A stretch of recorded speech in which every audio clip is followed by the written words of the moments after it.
주신다. 자, 2월 달은 기도에 대한 말씀이라 그랬어요. 자, 오늘 성경을 중심으로 말씀을 전합니다. 10명의 문둥병 환자가 고침을 받았지만 감사한 마음을 가지고 돌아와서 감사한 사람은 오직 한 명뿐이었습니다. 10명 중에 9은 고침받았지만 무슨 바쁜 일이 있었는지 자기 갈 길로 가고 한 사람만 주님께 돌아왔습니다. 주님께서 말씀하십니다. 분명 10명이 고침을 받았는데 왜 한 명만 돌아왔지? 주님이 찾으십니다. 나머지 9명은 어디에 있느냐? 자, 오늘 말씀을 통해서 우리는 하나님이 우리가 깨닫기를 원하는 것, 그리고 당장 실천하기를 원하는 것을 말씀하십니다. 첫 번째는 따라해 보겠습니다. 사랑과 은혜가 풍성하신 하나님. 여러분, 이 사랑과 은혜가 풍성하신 하나님 정말 여러분 항상 기억해야 될 줄로 믿습니다. 자, 예수님께서 예루살렘으로 올라가시는 거예요. 그런데 예수님은 참 특별한 길을 좋아하시는 것 같아요. 자, 예수님이 이 길을 가시는데 한 마을에 들어갑니다. 한 마을에. 그런데 거기서 나병 환자 10명을 만나요. 나병 환자 10명을. 자, 나병이라고도 하고 문둥병이라도 하고 한센병이라고도 해요. 똑같은 말인데 이 병이 어떤 병이냐 그러면 이 병은 살이 썩어요. 썩어서 녹아내립니다. 그런데 못 느껴요. 막 정말 냄새가 지독하고 그냥 막 살이 문드러지는 거예요. 저도 이 문둥병 걸린 분들하고 손잡고 한번 놀아본 적이 있는데 웃는 게 아니었어요. 이 정말 이 사랑의 마음, 섬김의 마음이 정말 딱 안착되지 않고는 쉽지 않더라고요. 젊었을 때 그렇게 초대해가지고 그렇게 해본 적이 있는데 좀 미안해요. 그때 진심이 있었지만 그러나 두 마음이 생기더라고요. 자, 예수님은 이 10명의 문둥병자가 근처에 있는 마을로 가신 거예요. 알고 가신 거죠. 알고. 자, 불치의 병이에요. 이거 불치의 병. 이거 저주받은 병이라고 했습니다. 그래서 격리를 시켜요. 그 성 밖으로 쫓아냅니다. 거기서 따로 살게 했어요. 죽든지 살든지. 그냥 버려진 사람들이에요. 이스라엘 율법에 의하면 나병에 걸린 사람들과 접촉하면 안 돼요. 그들은 말도 해도 안 되고 접촉도 안 되는 거예요. 나병 환자들이 만약에 이 격리 지역을 벗어나서 함부로 사람을 만난다, 그러면 돌을 던져 죽여도 괜찮은 거예요. 함부로 돌아다니면 안 돼요, 이 사람들. 그런데 그 사람들이 모여 있는 그 마을 쪽으로 주님이 가신 겁니다. 자, 우리가 코로나를 겪어봐서 압니다. 코로나 정말 공포와 두려움의 대상이었습니다. 코로나에 올맞까봐 마스크 막 그냥 마스크 안 쓰면 난리가 나고 막 손 닦고 손 막 아침마다 주일 예배 드릴 때 체크하고 공무원들이 매주 오고 막 마스크 쓰지 않으면 얼마나 막 난리를 치고. 코로나에 걸리면 짤 없습니다. 딱 격리시켜가지고 저도 우리 가족들도 코로나에 걸렸어요. 걸려가지고 저는 이스라엘에서 걸려왔잖아요. 죽는 줄 알았습니다. 이스라엘에서. 아우, 예? 외국에 가가지고 이틀간 금식을 했다고 생각해 보세요. 밥 3끼 먹은 적이 없고 얼마나 힘들었는지. 진짜 그때 늙었어요. 좀 미안합니다. 여러분, 이 격리를 시키잖아요. 그 문도 뭐 열면 함부로 안 돼요. 막 이게 갖다 줄 때 나오려고 하면 막 난리를 치고. 예? 혹시 그냥 침이라도 튈까봐 막 조마조마했죠. 우리 그랬거든요. 불과 얼마 전까지만 해도. 예? 상상해 보세요. 그러니까 이 10명의 문둥병 걸린 사람들이 때로 막 예수님께 오는 거예요. 10명. 예? 한 명도 아니고 무더기로 막 예수님께 다가옵니다. 그것도 막 소리 지르면서, 소리 질렀다 그러거든요. 예수님, 막 손을 막 흔들면서 막 예수님 살려주세요, 불쌍히 여겨주세요 하고 막 달려오는 거죠. 물론 이렇게 코앞까지 오진 않았지만 충분히 얼굴을 보고 충분히 대화할 수 있는 거리까지 온 거죠. 거기 옆에 제자들이 있었는데, 뭐 예수님은 일부러 가셨지만 제자들은 섬뜩되지 않았을까요? 예? 제자들이 얼마나 놀랬을까? 예? 막 10명의 문둥병이 막 저기서 막 우르르 오는 걸 봤다고 생각해보세요. 10명의 코로나 걸린 사람이 막 와서 생각해 보세요. 막 한 명만 옆에 하던 난리인데. 네? 이 사람들 마음에 불쌍히 여기는 마음이 있었을까요? 문둥병 얼마나 불쌍할까? 아니죠. 공포와 두려움밖에 없어요. 옆에 올까봐 오지 않았으면 막 이런 생각을 가졌겠죠. 그렇죠? 그랬을 거예요. 틀림없이. 가까이 오지 않기를 바라고 그들과 만나지 않기를 원하는 그런 마음이 컸을 겁니다. 그런데 그들이 그렇게 간절히 요청할 때 주님께서 외면하지 않고 그 요청을 들어주십니다. 그래서 소원대로 그들이 10명 다 문둥병을 고침받습니다. 할렐루야. 네? 예수님은 모든 질병을 고칠 능력을 가지신 만병의 대의사입니다. 어떤 병이든지 다 고칠 수 있어요. 그런데 더 중요한 것은 그 예수님은 사랑과 은혜가 풍성하신 분이에요. 능력이 있어도 사랑과 은혜가 없으면 그 능력 행사를 안 하겠죠. 긍휼한 마음이 없을 때 능력이 나가겠습니까? 마음이 가야 그 능력이 가는 거죠. 사실 우리는 참 부족한 것 같아도 마음이 잘 안 가기 때문에 우리가 가지고 있는 그 재능, 그 물질, 그 시간 잘 안 쓰는 거예요. 마음이 가면 쓸 텐데 이 마음이. 그런데 우리 주님은 은혜와 사랑이 풍성하시니 마음이 가니 능력도 가게 된 겁니다. 10명 다 깨끗하게 회복되었습니다. 여러분, 간절한 기도에는 반드시 응답이 있어요.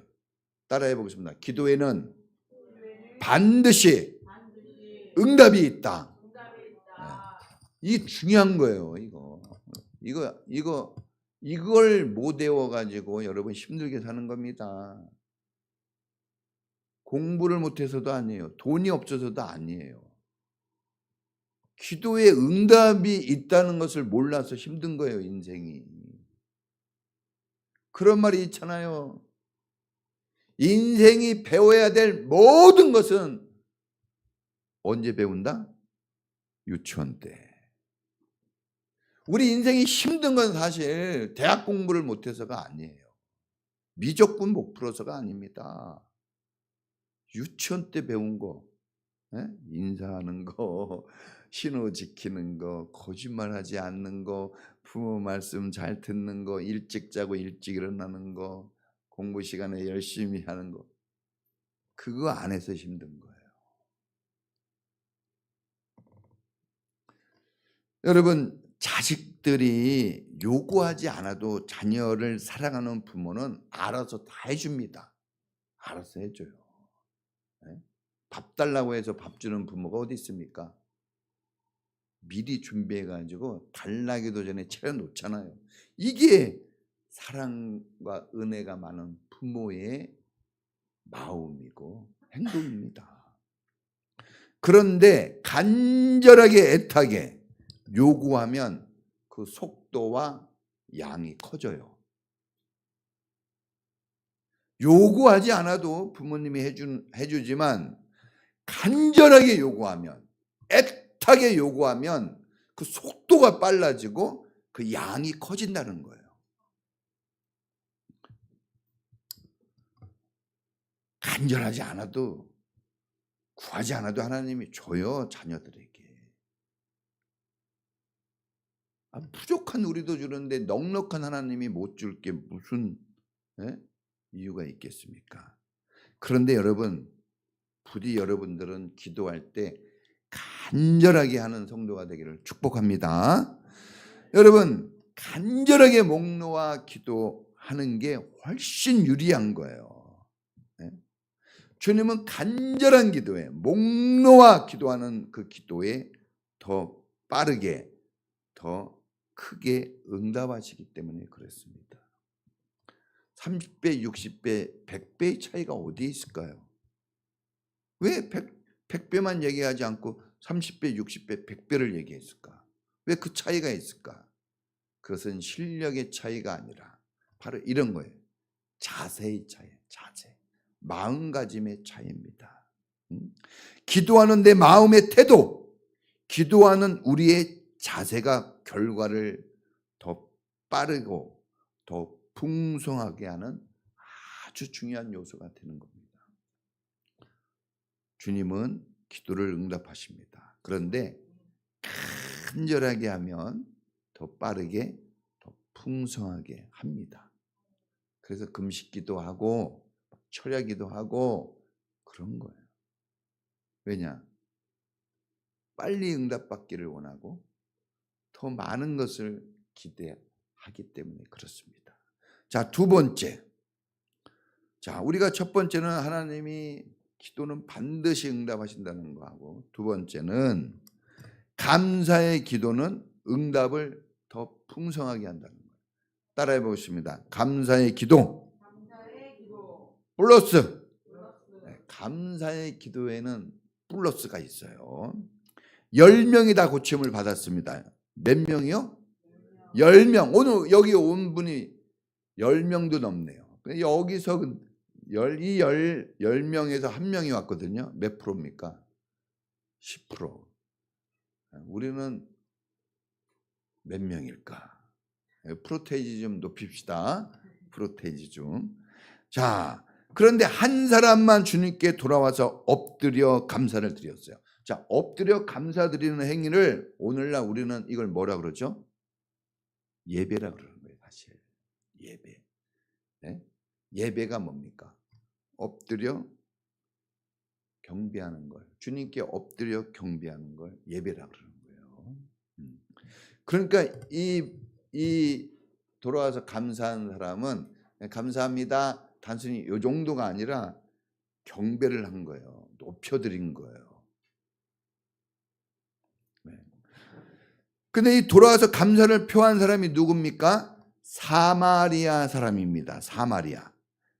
자, 예수님이 사마리아를 지나 예루살렘으로 가고 있는 거잖아요. 예수님은요, 사마리아를 꼭 지나가요. 그래서 사마리아에 사는 또 누구를 만났습니까? 수가성 여인을 만나잖아요. 거기서 아주 중요한 말씀은 다 얘기해요. 그러니까 우리는 아유 저게 뭐야? 아유 저기는 아유 부족하고 약하고 어리석고 못났다고 생각하는데 주님은 거기에서 핵심 메시지를 딱 던져요. 거기서 중요한 것들을 딱 선포하셔요. 그러니까 여러분들이 이거 별로 안 중요한 시간, 이거 별거 아닌 것 같다고 하는 그때 여러분 인생을 바꿀 메시지가 있는 거예요. 소홀히 여기면 안 됩니다.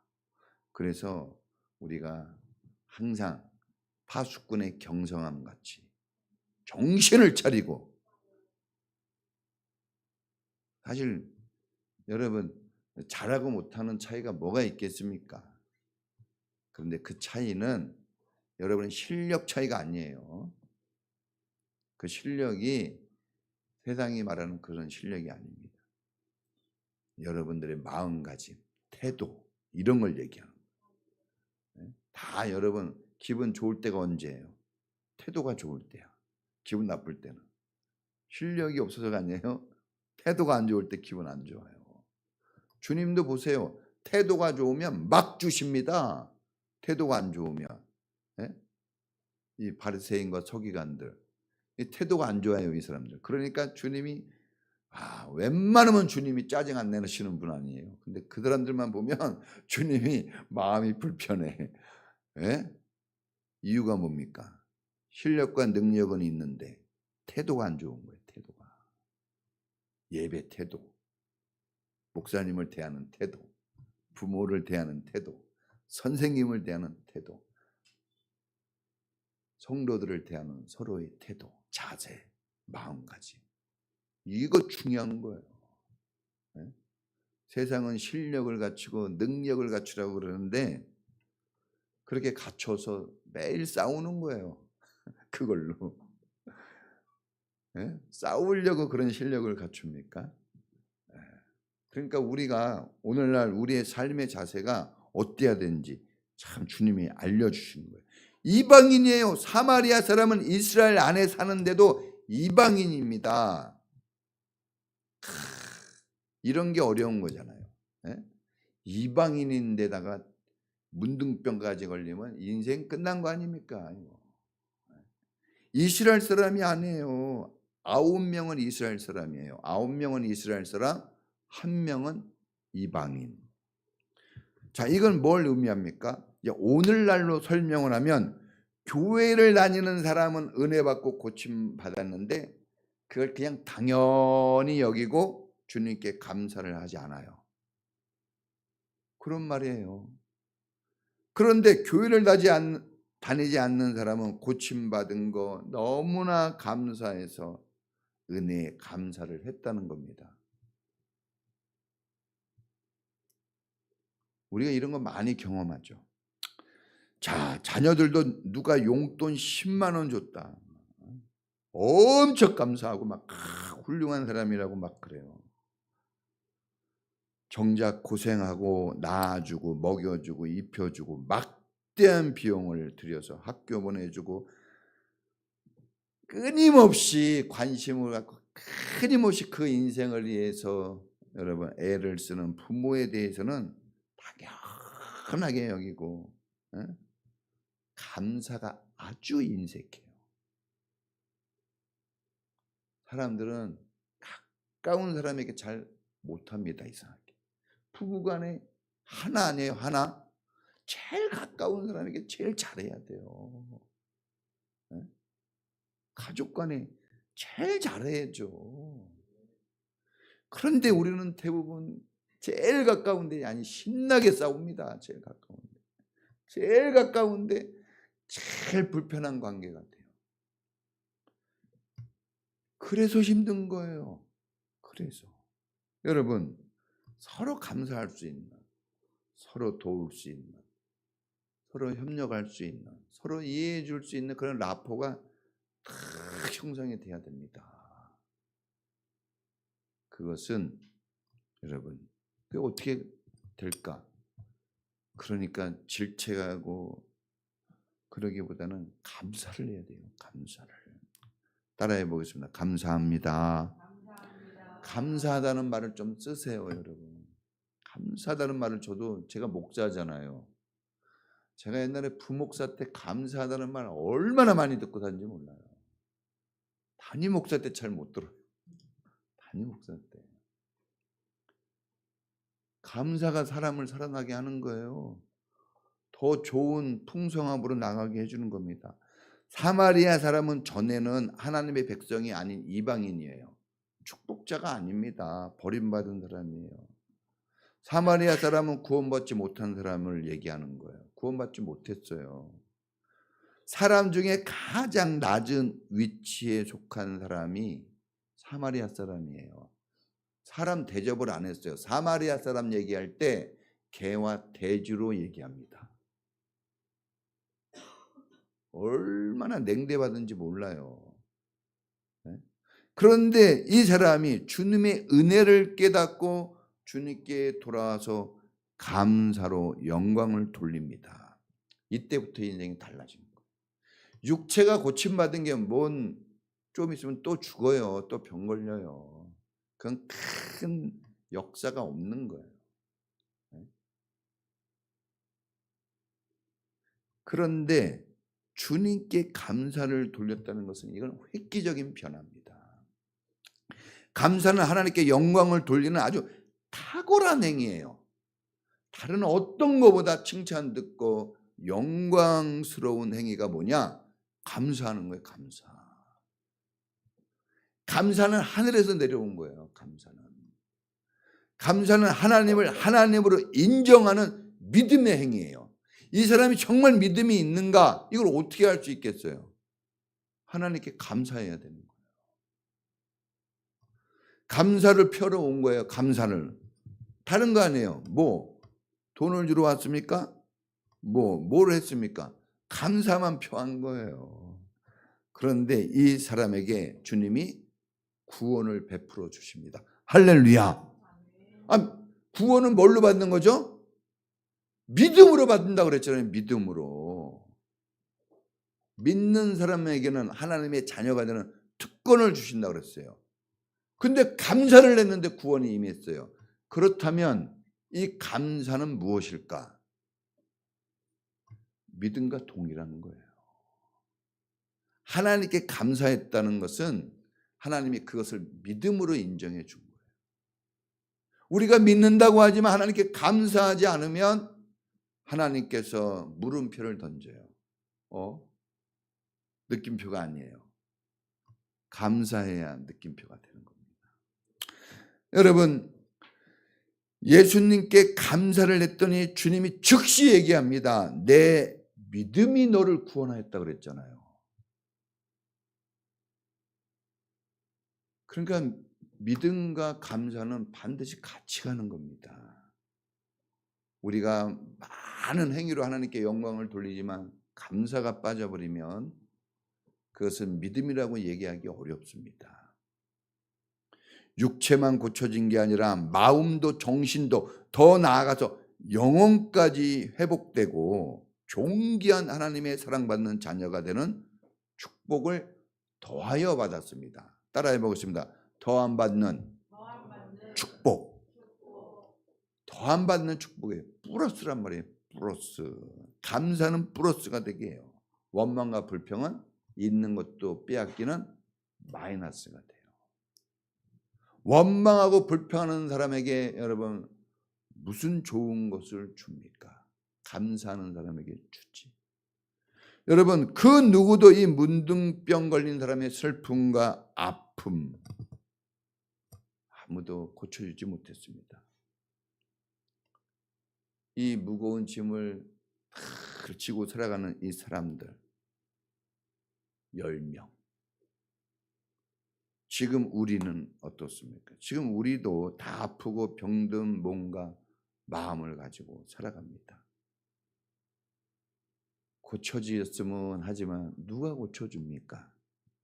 그 어떤 사람도 내 마음, 내 영혼 이거 어루만져 줄 사람이 없습니다. 누가 여러분 마음을 알아줄까요? 부인이? 잔소리만 안 해도 감사해요. 남편이? 아휴, 남편. 내가 얘기할 때 몇 번이나 내 남편이 빨리 들어주는가. 말만 좀 들어줘도 고마울 뿐이에요. 자식들이 정말 감사하다는 말을 한 달에 한 번 듣기도 어려운데 그래 그럴지라도 말하면 좀 빨리 좀 해주면 그것만 가지고도 진짜 은혜가 넘칩니다. 누가 우리를 알아줍니까? 이 문둥병자들은 오늘 누굴까요? 우리입니다. 우리 그렇게 살고 있는 거예요. 자, 아픈 우리 몸과 마음의 치료와 회복을 위해서 여러분 어떻게 할 겁니까? 어떻게 할 거예요, 여러분? 그 질병을 짊어지고 있는데 이제 어떻게 할 거예요? 그냥 그대로 사실 겁니까? 그냥 나 이렇게 살 겁니까? 육체 건강보다 더 중요한 영혼의 치유와 회복을 위해서 여러분 어떤 방법을 가지고 있습니까? 네? 어떤 해결책이 있어요? 옛날에 이 문둥병 걸린 사람들이 얼마나 이 병에서 벗어나려고 노력을 했을까요? 여기저기 얼마나 찾아다니고 있는 돈 얼마나 썼겠습니까? 이 가족들이 얼마나 애타겠습니까? 이 남편, 이 부인, 이 자식을 살리려고 얼마나 많은 애를 썼겠습니까? 그러나 안 됐어요. 안 됐단 말입니다. 그러나 여러분 이 사람들이 입을 열어 주님께 도움을 요청했어요. 기도했다는 거죠. 특별한 어떤 뭐를 한 게 아니에요. 살려달라고 도와달라고만 얘기했는데 주님께서 그것을 응답해 주셨습니다. 할렐루야. 네? 특별히 감사한 사람에게는 생각하지도 못하고 내 인생 계획표에도 없는 구원까지 더 큰 응답으로 주신 거예요. 이 사람은 그냥 육체에 머물러 있었어요. 육체만 고쳐도 좋다. 그런데 주님이 그 영혼까지 천국 백성이 되게 하셨습니다. 할렐루야. 네? 하나님께 기도하는 것은 예수님을 나의 구주로 하나님을 나의 아버지로 인정하는 그런 믿음과 같은 거예요. 자, 여러분이 하나님은 하나님으로 인정받을 때만 역사하셔요. 주님을 인정하십시오. 기도한다는 건 주님을 인정하는 거예요. 우리의 기도, 우리의 그냥 그럴싸한 아주 언어의 수수학적 능력을 발동해 가지고 아름다운 미사여구를 써 가지고 기도했다고 응답되는 게 아니라 기도하는 그 자체가 하나님을 인정하는 거기 때문에 주님은 그것을 보고 역사하는 거예요. 하나님의 사랑과 은혜를 넘치게 누리는 것은 주님께 기도하는, 특별히 감사로 기도하는 게 중요합니다. 자, 아까 우리 이세영 청년이 그랬잖아요. 주님이 기다린다고 그랬잖아요. 제가 여기에 결론에 그렇게 썼어요.